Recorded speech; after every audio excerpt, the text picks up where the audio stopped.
El tema de esta noche es: ¿eres consciente de tus consecuencias?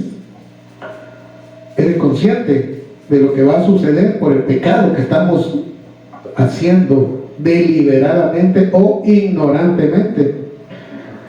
Bueno, el que ignorantemente peca, pues seguramente no está consciente de sus consecuencias, pero el que deliberadamente peca, pues sí, está consciente de sus consecuencias. Vamos a leer un versículo y vamos a continuar luego en el transporte. Dice en Génesis capítulo 3 versículo 22: y dijo Jehová Dios: he aquí el hombre es como uno de nosotros, sabiendo el bien y el mal. Ahora pues, que no alargue su mano y tome también del árbol de la vida y coma y viva para siempre. Padre, gracias, Señor.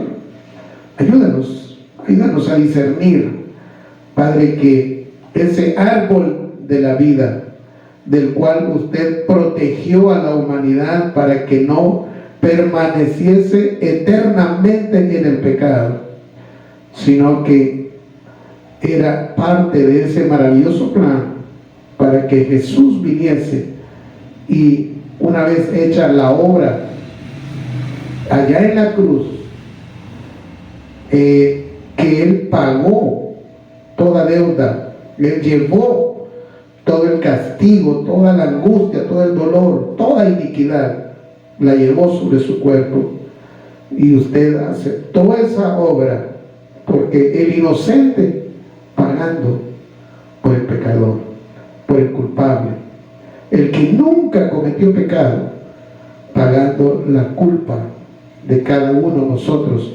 pecadores. Gracias, Señor.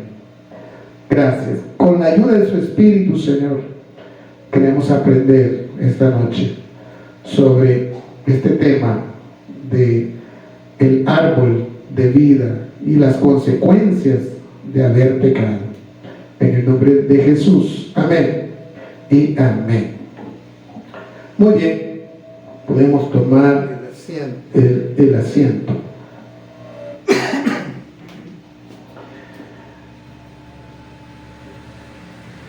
Bueno, el hombre injusto y pecador no tiene derecho a la vida eterna.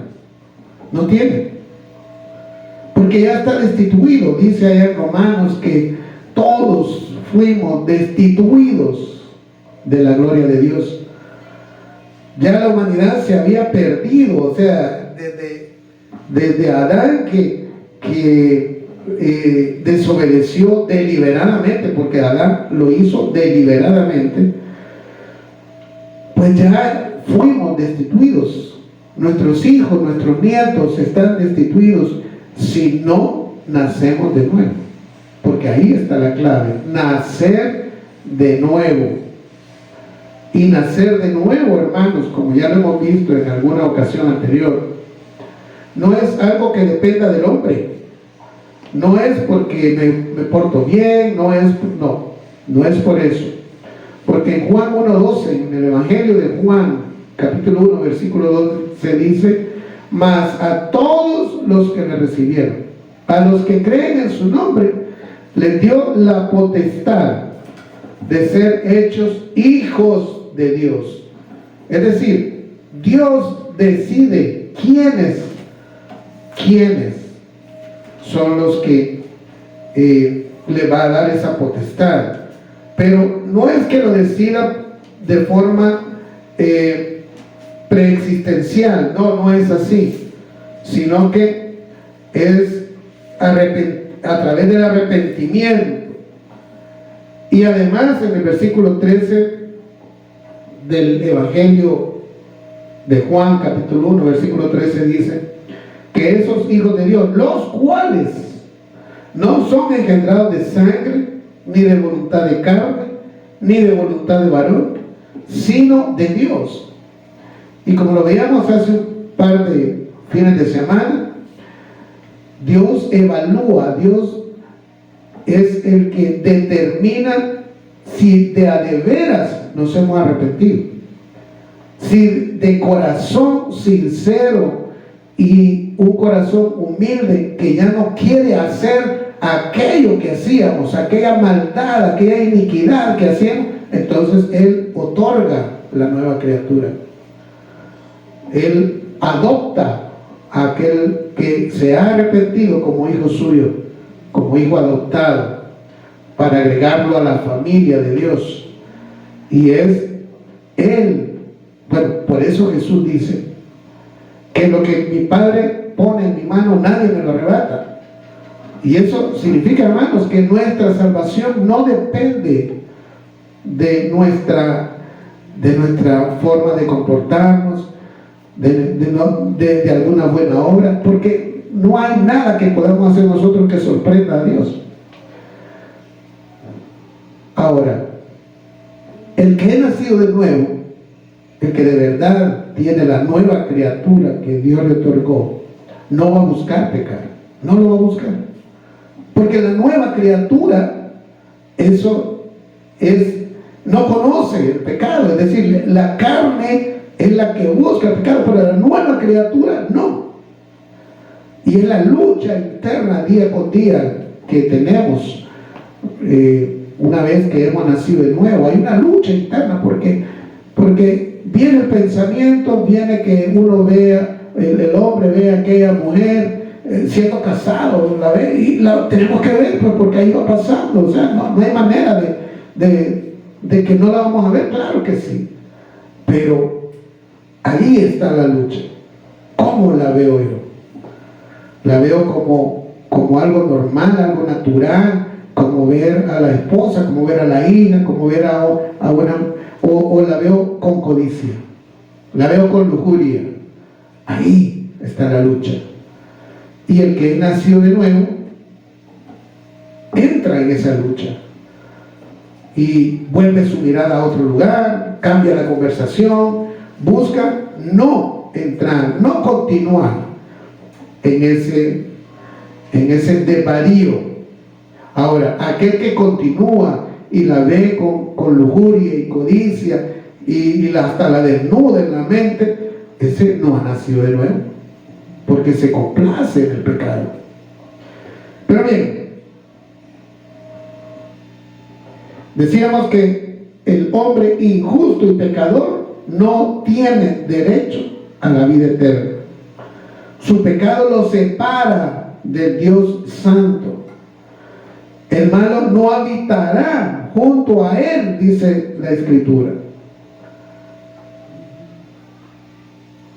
El paso a la vida fue cerrado por Dios. Allá en el Edén, Dios ordenó colocar ahí a 2 querubines que evitaran que el hombre pudiera volver a entrar al jardín del Edén. Haber salido de ese jardín del Edén es parte de la consecuencia de la desobediencia de Adán. Ahora bien, con el propósito de manifestar su justicia, Dios envió a su Hijo para mostrarnos el camino a la vida. Jesús enseñó que lo que es imposible para el hombre es posible para Dios.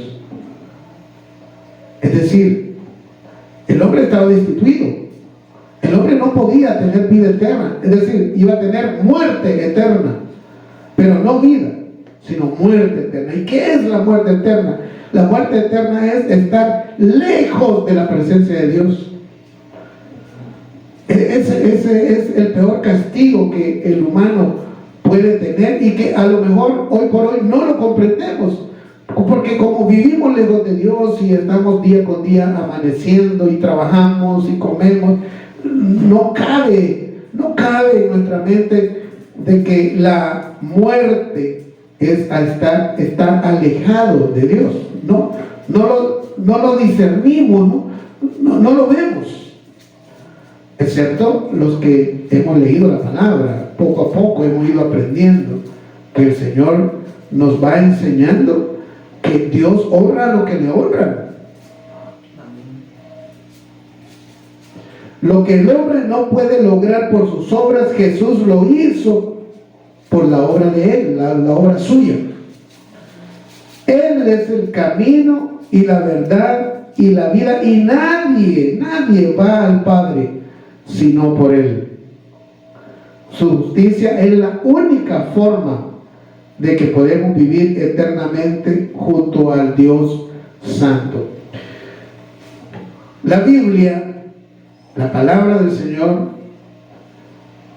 ya vamos a ver más adelante que pudiéramos decir que es aquel árbol de la vida, porque la Biblia es la que nos da la forma en que Dios piensa salvarnos. Ahí está relatado, ahí está escrito, y ahí está el detalle de cómo cada uno de nosotros, a través de la fe, podemos volver a la vida eterna. Y es a través de que nuestra fe esté puesta en Jesús, en la obra que Él hizo, en estar conscientes que éramos deudores, que estábamos en deuda con el Padre, que no había manera que nosotros la pudiéramos pagar, no había forma, no había manera, pero Él vino, la pagó y nos ofreció el regalo. Y todo aquel que cree, dice allá en Juan 3:16, no se pierde, mas tiene vida eterna.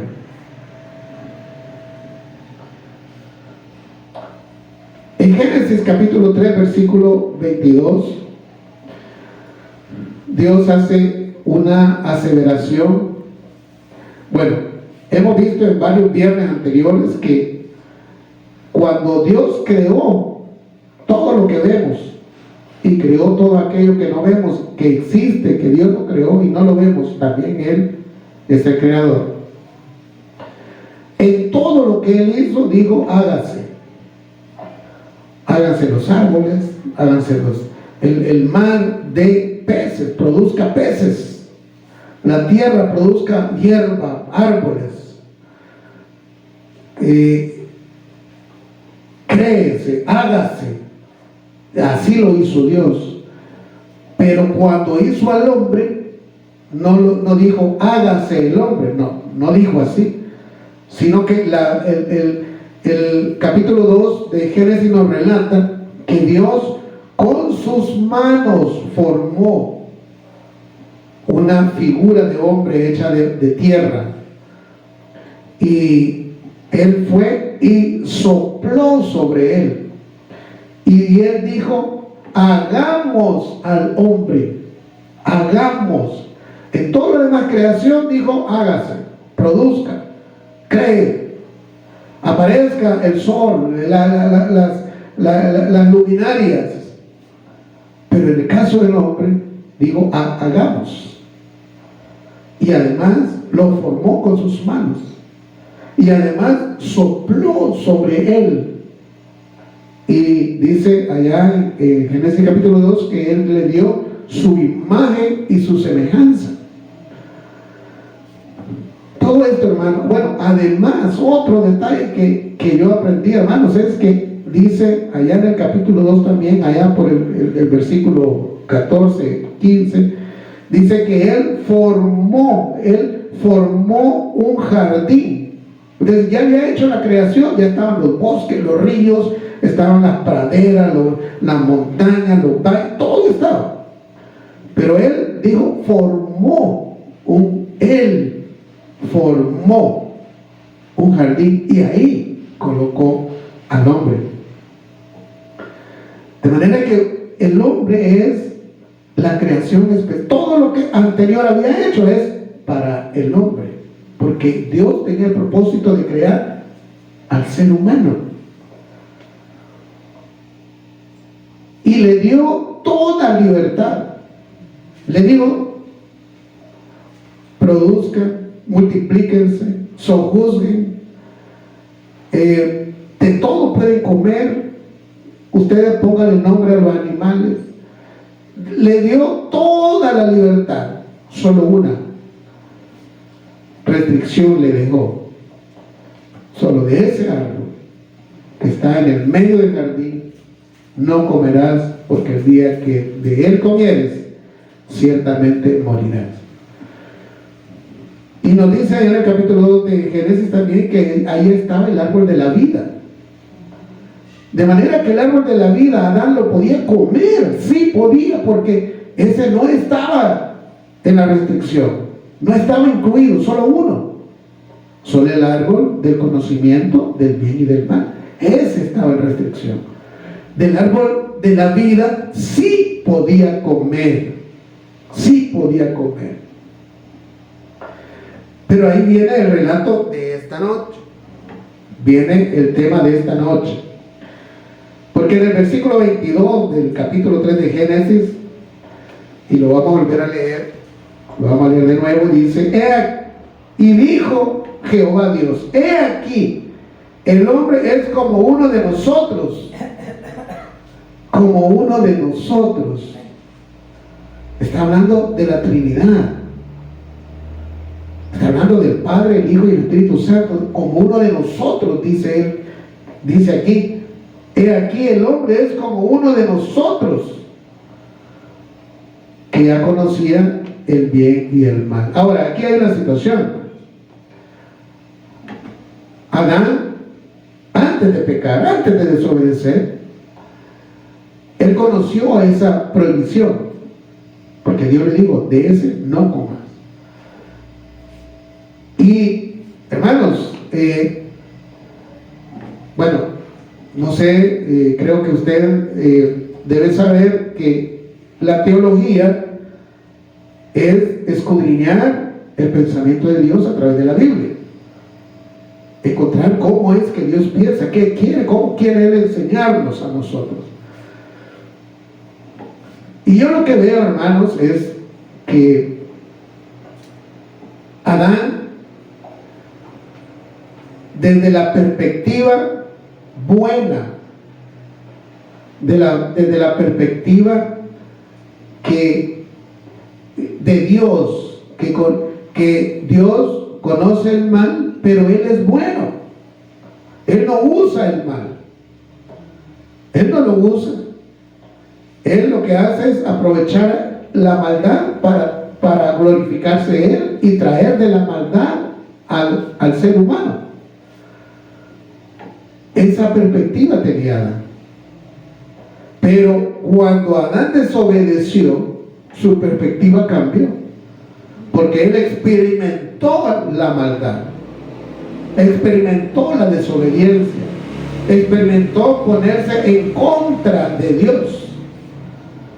Y la perspectiva de maldad que Adán tenía después de haber desobedecido, ya no era la misma, ya no era como antes. Y esa es la razón por la que acá el Señor dice: he aquí, el hombre es como uno de nosotros, sabiendo el bien y el mal.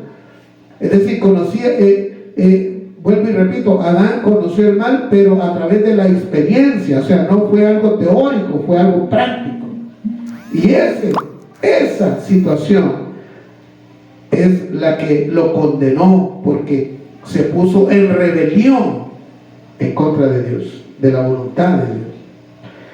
Dice: ahora pues, que no alargue su mano y tome también del árbol de la vida y coma y viva para siempre. Y yo me imagino esta situación, hermanos. Adán, bueno, en el capítulo 4 vamos a encontrar que Adán vivió 934 años. Y nosotros apenas llegamos a los 120, algunos, no porque ni de 100 pasamos la mayoría. Pero Adán ya había comido de ese fruto. Ya había comido del fruto del árbol. Porque de ese árbol sí podía comer. Así como comió seguramente, me voy a imaginar, comió mango, guineo, manzana, comió del fruto de la vida. Y los años se le fueron ampliando. Dice la Biblia que él, cuando murió, tenía 934 años. Es decir, y murió porque dejó de comer del árbol de la vida. Si él hubiera continuado comiendo del árbol de la vida, todavía existiera, porque hubiera logrado eternidad. Pero Dios lo previno. ¿Y sabe por qué Dios lo previno? O sea, Él, en el maravilloso plan redentor de Dios, Dios sacó a Adán, porque si Adán hubiera comido de ese árbol estando en pecado, porque ya él era desobediente, ya estaba rebelado contra Dios, ya estaba en rebelión contra Dios, y si él hubiera comido de ese árbol, hubiera sido eterno. ¿Y qué hubiera sucedido? Hubiera estado eternamente separado de Dios. Así, eternamente separado de Dios, como Satanás, eternamente separado de Dios. Pero Dios tuvo misericordia y lo sacó para que no comiera del árbol de la vida y que viviera para siempre. Eso es lo que aprendemos en el capítulo 22 en el versículo 22 del capítulo 3 de Génesis. Porque Dios nos ama de tal manera que en el plan que Él había diseñado, como nos cuenta ya en Efesios capítulo 1, que Él tenía un plan. Él tenía un plan. Y Él separó a Adán del huerto del Edén, ¿verdad? Y me voy a anticipar. Allá en Apocalipsis, en el capítulo 22, nos habla otra vez del árbol de la vida y dice que allá en el tercer cielo hay árbol de la vida a ambos lados del camino, ¿verdad? Porque ahí vamos a volver a la eternidad, ahí vamos a volver a estar con Dios por siempre, por los siglos de los siglos. Así de maravilloso es el Señor.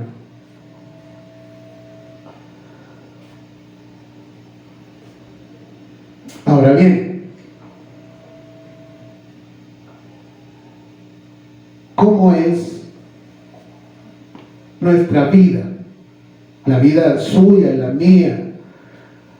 La vida ahora que decimos, porque todos andamos diciendo que hemos nacido de nuevo. Yo soy cristiano, yo soy creyente, yo creo en Jesús. Pero también Jesús dijo: por sus frutos los conoceréis. Yo sé que esa frase puede interpretarse en diversas formas, ¿verdad? Porque, por ejemplo, una forma de interpretarlo, como yo lo interpreto, es que un hogar, así lo voy a plantear, un hogar cristiano con sus hijos educados en la Biblia, que han aprendido, además de lo secular, además de las técnicas humanas para lograr conocimiento, además de eso, la familia le ha enseñado el conocimiento bíblico. De ese hogar, su fruto va a ser otro hogar igual. Es decir, ahí debe salir un varón, un hijo o una hija formando otro matrimonio que se mantiene en el Evangelio, que se mantiene unida a Cristo, porque eso es lo que aprendió, y va y allá vuelve a formar una familia, se vuelve a formar una familia en Cristo, y quien ilumina ese hogar es Jesús. Esa es una manera de interpretar: por sus frutos los conoceréis. Y eso no es algo que sucede de la noche a la mañana, es el resultado de una vida en Cristo. Porque para que un hijo vaya y se case a los 30 años, quiere decir que pasó en mi casa, en mi hogar, 30 años, donde yo le enseñé y le fui al colegio y fue a la universidad, pero le estuvimos enseñando los principios bíblicos, de manera que cuando él a los 30 años, a los 31, a los 32 se casó, allá en aquel lugar, él si mi hijo, si ese hijo formó aquel hogar y lo va construyendo bíblicamente, sus hijos van a aprender matemáticas y sociales, y va a aprender idiomas, inglés, mandarín, francés, alemán. Seguramente se va a capacitar esos nietos, esos hijos, los va a capacitar, pero le enseña la Biblia. Entonces allá hay un fruto igual a mi hogar. Igual a mi hogar. Es como ese árbol de aguacate. Sembramos la semilla de un aguacate de esto, ¿qué va a salir? Otro árbol de aguacate igual que ese.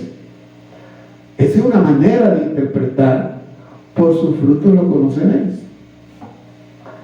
Pero otra manera, hermanos, es que yo, que me digo ser cristiano y ando ahí alardeando y digo, mire, yo soy pastor y yo le voy a hablar de Jesucristo y yo le voy a ilustrar en la Biblia el camino de redención de Jesús, y que Él hizo la obra y que no depende de nosotros, depende que tengamos fe en Él, y esa fe llega por el oír y oír la palabra de Dios. Así dice allá en Romanos 9:17, 10:17. Entonces, y yo, que ando alardeando y que le ando diciendo a la gente, no tengo un buen testimonio, la gente no me va a creer. No va a creer. Así como mucha gente no cree, que ha escuchado a tanto farsante. Y digo farsante porque a lo mejor ha tenido la buena intención, pero seguramente no ha nacido de nuevo, porque muchos se han aprovechado de la ignorancia de las personas y le han hecho daño de diversas maneras. De manera que aquellas personas que recibieron el daño de esas diversas maneras, ahora ya no creen en Jesús. Les cuesta creer en Jesús, les cuesta. Pobre de ellos, porque el Señor Jesús dijo: ay de aquel que sea tropiezo para uno de mis pequeños, más le valiera atarse una piedra de moler y una piedra de molino, una piedra de molino. Y la piedra de molino, hermano, no es como la que usaba mi mamá allá para moler los frijoles, que era así larguita. No, es una piedra alrededor de 2 metros de alto, de 1 metro de ancho, que había que empujarla, que rodara para que aplastara el producto del olivo para sacar el aceite, o la vid para que sacara el vino, el trigo para que se moliera y saliera la harina. Así de pesada es esa piedra, dice Jesús. Aquel que sea de tropiezo, más le vale que se amarre una de esas piedras y se tire al mar. Así de delicado es para Dios que alguien engañe o se aproveche de otra persona y no le enseñe la verdad correctamente como está escrita en la Biblia. Y como muchas veces hemos dicho, hermanos, no es fácil hablar de la Biblia y no vivirla.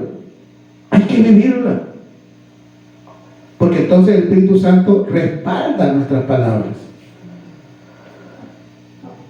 Pero bien, cuando el Señor sacó a Adán y a Eva, lo sacó, y al hombre y a la mujer le convenía que lo sacara.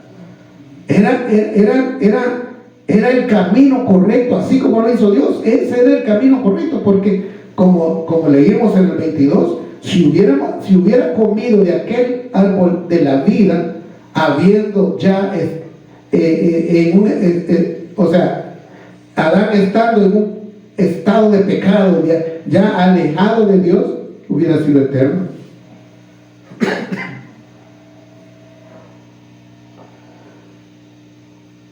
O sea que el comer del árbol perpetuaría su estado caído, es decir, hubiera sido eterno. Y por la misericordia de Dios, por un acto de gracia de Dios, impidió que el hombre en ese estado en que se encontraba lograra eternidad.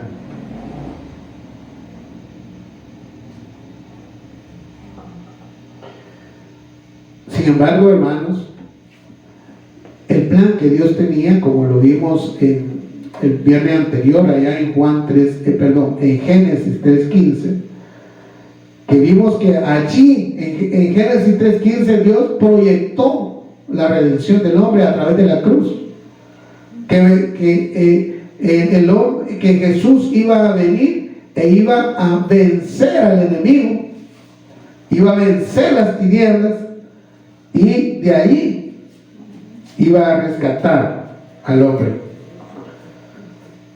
Entonces, hermanos, Dios tenía ese maravilloso plan, lo tenía Él a la mano. Ahora bien, ¿cómo es su vida ahora que decimos estar con una nueva criatura en nuestro interior? Decimos que hemos nacido de nuevo, decimos que seguimos a Jesús, que queremos obedecerle. ¿Cómo es?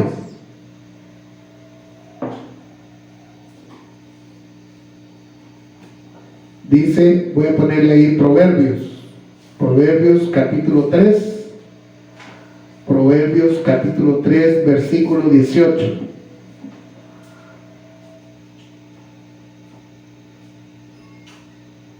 Y voy a hablar de la Biblia, porque este versículo está hablando de la Biblia.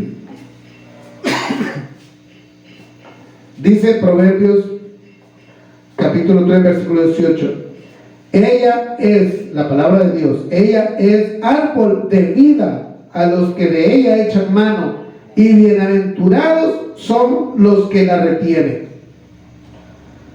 Ahora que usted y yo somos, o decimos ser nacidos de nuevo, ¿qué tanto obedecemos la Biblia? ¿Qué tanto obedecemos lo que vamos aprendiendo o vamos leyendo? Cada uno en el tiempo que lo hace. A lo mejor alguien lo hace una vez a la semana cuando venimos acá al culto, o alguien lo está leyendo todos los días. Pero no es el hecho de leerlo, es el hecho de guardarlo en el corazón y vivirlo, meditarlo y decir, ¿qué me dice el Señor a mí? ¿Cómo debo corregir? ¿Cómo debo dar estos pasos? Como Dios se lo dijo a Josué, allá en Josué capítulo 1, versículos 7 y 8, digo, que no te apartes ni a derecha ni a izquierda de este libro de la ley, sino medita en él de día y de noche, porque entonces todo te saldrá bien. Este es lo que representa ahora nuestro árbol de vida, porque aquí tenemos el conocimiento del Señor. Aquí está escrito cómo Dios piensa, aquí está.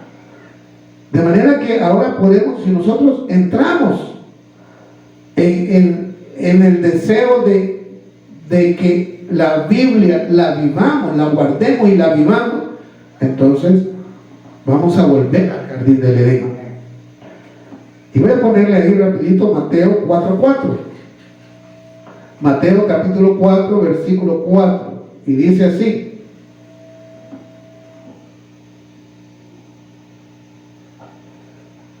aquí es aquel momento cuando Jesús estaba en el desierto y haciendo ayuno, preparándose para su ministerio. Y ya al final del ayuno, cuando ya estaba débil el cuerpo, que necesitaba alimento, necesitaba agua, vino Satanás y lo comenzó a tentar. Bueno, en uno de esos momentos Jesús respondió y dijo: escrito está, no solo de pan vivirá el hombre, sino de toda palabra que sale de la boca de Dios.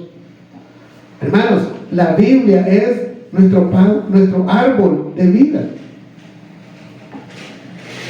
Es la fuente de vida en nuestro hogar, en nuestra familia.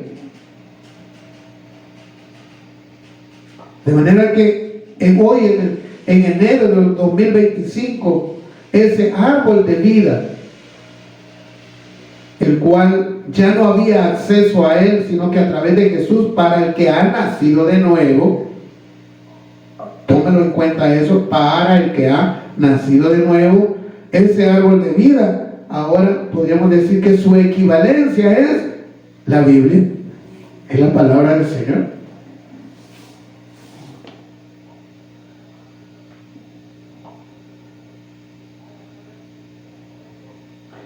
Voy a ir a Juan, capítulo 6, versículo 34. 6:34. Y dice: le dijeron los discípulos: Señor, danos siempre de este pan. Perdón, era versículo 54.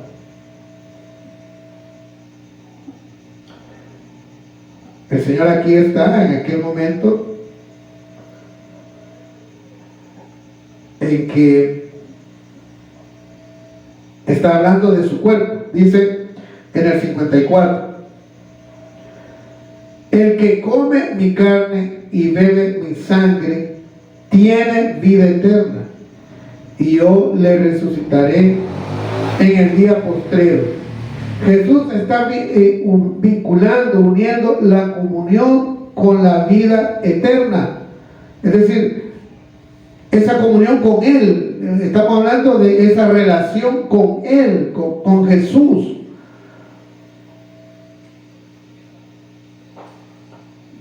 Y que, bueno, nosotros, usted y yo, si de verdad hemos nacido de nuevo, Él es nuestro sustento.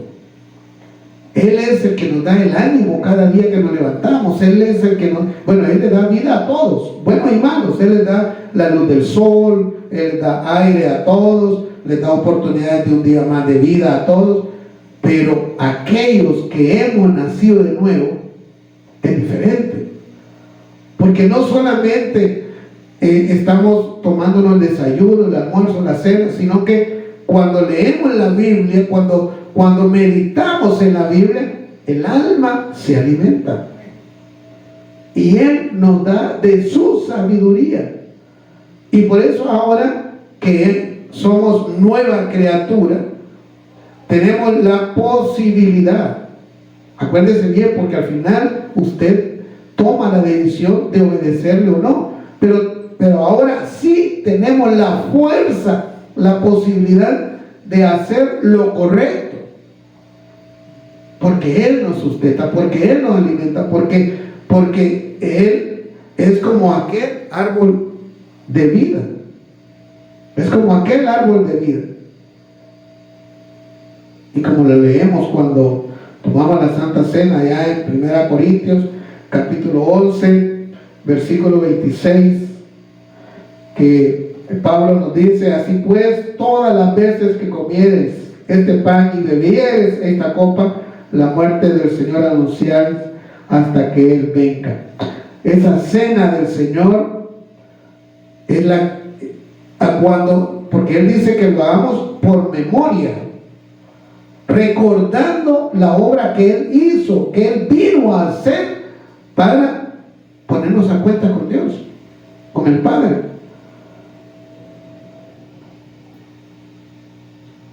Porque ahí Él nos restaura con el Padre, con eso, con ese castigo, esas espinas, esos clavos, ese castigo era nuestro, ese castigo era mío, era suyo, pero Jesús lo puso su cuerpo, Él puso su cabeza para para que esas espinas estuvieran colocadas, las colocaran. Él llevó aquella cruz. A él le clavaron esos clavotes enormes que se ven en las películas, ¿verdad? ¿Para qué? Para restaurar nuestra relación, que nosotros restauremos esa relación con Dios. De manera, hermanos, que los que de verdad hemos nacido de nuevo, si así ha sucedido, hemos nacido de nuevo, si nuestra vida ha sido transformada, ha habido un cambio, si somos diferentes a como éramos de inconversos a esta fecha, si de verdad ahora queremos honrar y respetar al Padre, al Hijo y a su Espíritu, si queremos honrarlo y respetarlo, no solamente para que la gente nos vea, sino para tener esa comunión sincera, genuina con el Señor.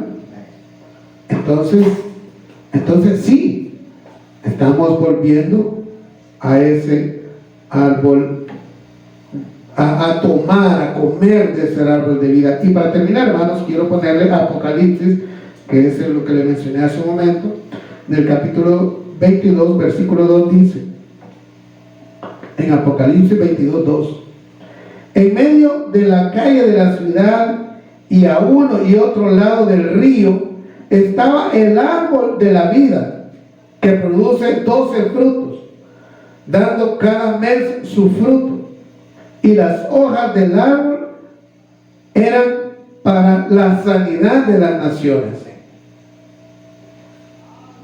Y nosotros como iglesia, hermanos, estamos llamados a llevar frutos que reflejen que amamos a Dios, que reflejen que estamos agradecidos de que Dios perdonó nuestra deuda y que ahora Él ya no se acuerda, nos dio un nuevo nombre para que nadie vaya y nos señale, porque ya hay un nombre nuestro allá en el libro de la vida que nadie conoce, solo el Padre. Y como iglesia estamos llamados a trasladar el amor de Dios a más personas. Así que, mis hermanos, qué interesante, qué bonito este tema del libro de la vida. Ahora, aquel que no ha creído, que rechaza a Jesús y el camino que Jesús ofrece, seguramente no ha medido las consecuencias de estar en esa muerte eterna que está reservado, y para esas personas está reservado aquel lugar, aquel lago de fuego donde va a estar el falso profeta, va a estar el anticristo, va a estar Satanás, ahí va a estar, en la lejanía de la presencia de Dios, alejado, porque no es tanto el castigo, el fuego eterno del que se habla, se menciona en el Evangelio, donde el gusano nunca muere, la llama nunca se apaga. No, es el mayor castigo es el estar lejos de la presencia de Dios. Así que, mis hermanos, Jesús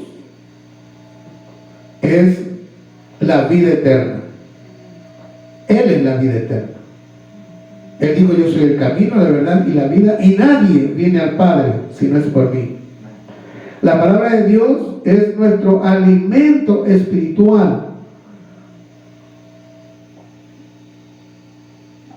Meditémoslo.